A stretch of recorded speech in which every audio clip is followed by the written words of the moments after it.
ஆன்மீக நண்பர்கள் அனைவருக்கும் அன்பு கலந்த வணக்கங்கள். இன்றைய தினம் ஆன்மீகம் சம்பந்தமான விடயங்களில் நாங்கள் என்னத்தை பற்றி பேச போகிறோம் அப்படின்னு சொல்லி பார்த்தீங்களானால், பணவரவு அதிகரிக்க மகாலட்சுமி பரிகாரம் நம்ம எப்படி செய்கிறது, என்ன மாதிரி செய்கிறது அப்படின்றத பற்றி தான் நாங்கள் பார்க்க போகிறோம். அதாவது பணவரவு அதிகரிக்க வேணும் அப்படின்னு சொல்லி எல்லாருக்குமே ஆசை இருக்கும் இல்லையா? அந்த பணவரவை அதிகரிப்பதற்கு மேற்கொள்ளும் முயற்சிகள் வெற்றி அடையாமல் தடைப்பட்டு தான் நிற்கும். பார்த்தீங்கன்னு சொன்னால் பணவரவு இல்லாமல் நிறைய கஷ்டங்களை எதிர்கொள்ள வேண்டிய நிலைமையும் ஏற்படும்.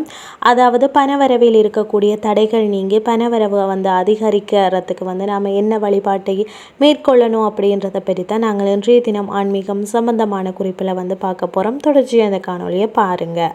பணத்திற்கு அதிபதியாக திகழக்கூடியவர் தான் யார் அப்படின்னு பார்த்தீங்கன்னு சொன்னால் மகாலட்சுமி தாயார். மகாலட்சுமி தாயார் மனதார நாம் வழிபடும் பொழுது தான் நமக்கு பணவரவு மிகவும் அதிகரிக்கும். பணவரவில் இருக்கக்கூடிய தடைகளும் நீங்கும் என்று பலரும் அறிந்திருப்போம் இல்லையா? அதாவது பார்த்தீங்கன்னு சொன்னால் மகாலட்சுமி தாயார் அப்படி வாசனை மிகுந்த பொருட்கள் ஒன்றாக திகழ்வதுதான் ஏலங்காய். இந்த ஏலங்காயை நாம் முறையாக மகாலட்சுமி தாயாரிடம் வைத்து வழிபாடு செய்து வந்தால் நமக்கு பணவரவு ஏற்படும் அப்படின்னு சொல்லி கூறப்படுகிறது. இதற்கு நமக்கு 5 ஏலங்காய் இருந்தால் போதும். உடையாத நெல்லை ஏலங்காயை பார்த்து 5 ஏலங்காவை எடுத்துக்கொள்ளுங்கள். அதே போல் மஞ்சள் நிற துணியையும் எடுத்துக்கொள்ளுங்கள். மஞ்சள் நிற துணி இல்லாதவர்கள் வெள்ளை நிற துணியையும் சுத்தம் செய்து அதில் மஞ்சள் பன்னீர் ஊற்றி மஞ்சள் நிற துணியாக மாற்றி நிழலில் காய வைத்து எடுத்துக்கொண்டால் அதற்கு இன்னும் பலன் அதிகமாக இருக்கும் அப்படின்றதும் சொல்கிறேன். இப்பொழுது 5 ஏலங்காயை எடுத்து அந்த மஞ்சள் நிற துணியில் வைத்து மூட்டையாக கட்டி கொள்ளுங்கள். அருகில் இருக்கக்கூடிய பெருமாள் ஆலயத்திற்கு செல்லுங்கள். அங்கு இருக்கக்கூடிய மகாலட்சுமி தாயாரின் பாதத்தில் இந்த முடிச்சை வைத்து உங்களுடைய பெயர் நட்சத்திரம் இதெல்லாம் கூறி அர்ச்சனை செய்து கொள்ளுங்க.